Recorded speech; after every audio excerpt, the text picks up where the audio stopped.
महाराष्ट्रामध्ये जेव्हापासून जे मनुवाद्याचं सरकार आले आहे तेव्हापासून या महाराष्ट्रामध्ये एकही जिल्हा नाही त्या जिल्ह्यामध्ये अन्याय अत्याचाराच्या घटना घडत आहे। जेव्हापासून देवेंद्र फडणवीस मुख्यमंत्री झाले आहे तेव्हापासून राज्यामध्ये दलित, आदिवासी, ओबीसी, एससी, एसटी, अल्पसंख्याक समाजावर मोठ्या प्रमाणात अन्याय अत्याचार चालू झाला आहे। या महाराष्ट्रामध्ये हिंदू आणि मुस्लिम दंगल लावण्याचे काम ते काही लोकप्रतिनिधी गाव गुंडांना आणि गुंडगिरी करणाऱ्या लोकांना पोषत आहे।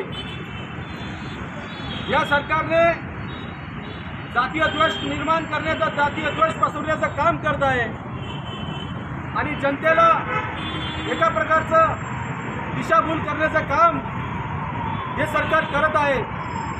आज या महाराष्ट्रामध्ये आदिवासी भयभीत झालेला आहे, तिथला ओबीसी भयभीत झालेला आहे, तिथला एससी, एसटी, अल्पसंख्याक मुस्लिम समाजसुद्धा भयभीत झालेला आहे।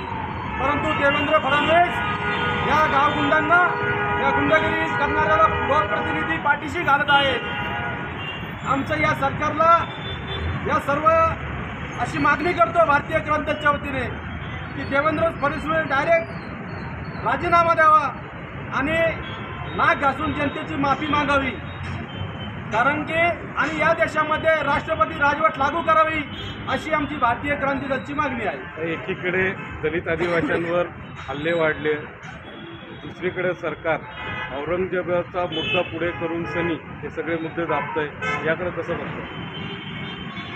औरंगजेबाचा मुद्दा धरून जे हेतुपुरस्सर हिंदू मुस्लिम दंगल घडवण्याचं काम चालू आहे, कारण की लोकांचं लक्ष विचलित करण्यासाठी, कारण की महाराष्ट्रामध्ये जे अन्याय अत्याचार झालेत ते दुर्लक्ष करण्यासाठी हिंदू मुस्लिमच्या दंगली घडू पाहत आहे। परंतु या दंगली आम्ही या होऊ देणार नाही, आम्ही हे सगळं हडून पाडू अशी भारतीय क्रांती दलची भूमिका आहे। नागपूरमध्ये जो प्रकार झाला त्याकडे कसं बघतं? नागपूरमध्ये हा प्रकार RSS मनुवादी आणि भाजप प्रवृत्त झालेला आहे, यांच्या कार्यकर्त्यांनी हा प्रकार घडून आणलेला आहे। 8 दिवसावर ईद आलेली मुस्लिम समाजाचा सर्वात मोठा सण आहे आणि त्या सणाच्या तोंडावरच रमजानमध्येच हा मुद्दा काढलेला आहे, कसं बघायचं याकडे? या मुद्द्याला जाणून बुजून हे सरकार बळ देत आहे, कारण की हिंदू मुस्लिम हा वाद पेटला पाहिजे आणि बाकीचे जे अन्याय अत्याचार महाराष्ट्रात आता धाराशिव जिल्ह्यामध्ये माऊलीगिरी या तरुणाचा खून करण्यात आला, विकास बनसोडे या मुलाचा खून करण्यात आला, त्याच्यासाठी हे प्रकरण दाबण्यासाठी हे RSSचं मनुवादी सरकार हे प्रकरण दाबण्यासाठी हिंदू मुस्लिम वाद लावत आहे।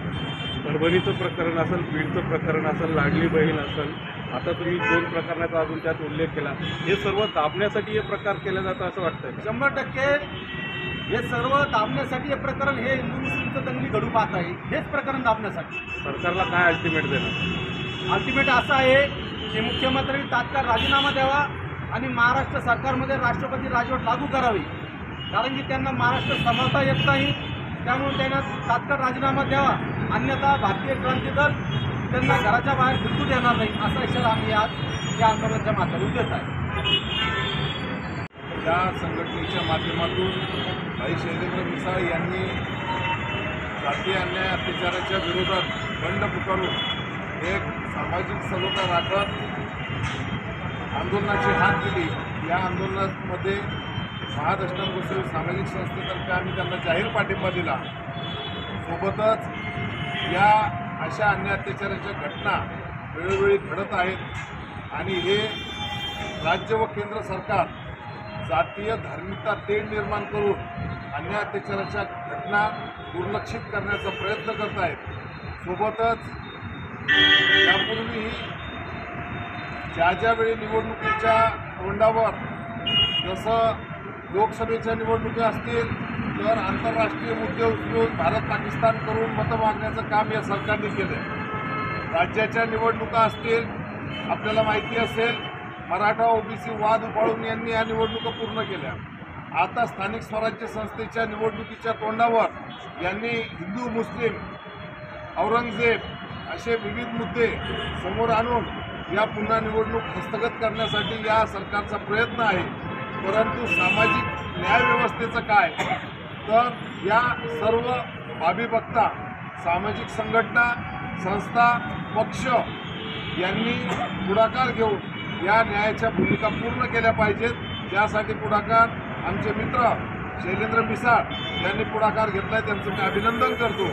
आणि या सरकारने माऊलीगिरी असेल, बीडचे बनसोडे असतील यांच्या प्रकरणामध्ये न्याय द्यावा. सोमनाथ सूर्यवंशी असतील, संतोष देशमुख असतील, याही प्रकरणाचा अद्याप कुठलाही तपास, निष्कर्ष आणि न्याय मिळालेला नाही. तर आमची मागणी या ठिकाणी या संघटनेमार्फत अशी राहील की आम्हाला आमच्या समाजाला ज्यावेळी आमचे 1-2 घरं असतात, त्या घरावर ज्यावेळेस अन्याय होतो, अत्याचार होतो, त्यावेळेस हाच बहुसंख्य असलेला समाज आमच्या पाठीशी उभा राहतो. म्हणून आम्ही या संघटनेला जाहीर पाठिंबा दिला आणि या आंदोलनात सहभागी झालो. आपल्या पक्षाचे अध्यक्ष माननीय प्रकाश आंबेडकर यांनी 2 दिवसापूर्वी एक स्टेटमेंट केलं आहे का बाबरी मस्जिदीचं औरंगाबादच्या कबरीचं काही दिवसात बाबरी मस्जिद होईल बनवसली, याकडे कसं बघायचं? 4 निवडणुका या तत्कालीन जे सरकार होतं शिवसेना आणि भाजपचं, म्हणजे आताची मशाल आणि तेव्हाचं कमळ, यांनी ज्या 4 निवडणुका जिंकल्यात त्या बाबरी मशिदीच्या नावावर जिंकल्यात, नंतर अयोध्या राम मंदिराच्या नावावर जिंकल्यात, आता औरंगजेबाच्या नावावर यांना आणखी पुढच्या 4 टर्म इलेक्शन या सर्व हस्तगत करायचे आहेत. म्हणून तो मुद्दा आहे. खऱ्या अर्थाने बेरोजगारी, रोजगार कमी झाला आहे, बेरोजगारी वाढलेली, अन्याय अत्याचार वाढलेला आहे. याच्याकडे दुर्लक्ष करून यांचं फक्त धार्मिक राजकारण करून मतं मिळवण्याचं काम सुरू आहे. सध्या विधानसभेचं अर्थसंकल्पीय अधिवेशन चालू आहे, त्याकडे महत्त्वाचे जे मुद्दे आहेत त्याला टाळून सनी औरंगजेब एकूण मुद्दा समोर आलेला आहे. काय बोध घ्यायचा यामध्ये? सरळ SC/STचा जो 4,000 कोटीचा निधी आहे तो लाडकी बहीण योजनेमध्ये वळवला होता, परंतु त्या लाडक्या बहिणीच्या योजनेमध्ये इलेक्शनपूर्वी 2100 रुपये देण्याचं कबूल केलं होतं. आता ते इलेक्शन संपलं आहे, आता तो मुद्दा बाजूला घेतलेला आहे. आता औरंगजेबाचा मुद्दा करून या सगळ्या ज्या काही आर्थिक विकास महामंडळाचे निधी होता तो सर्व निधी या सरकारने आपल्या घशात घातलेला आहे.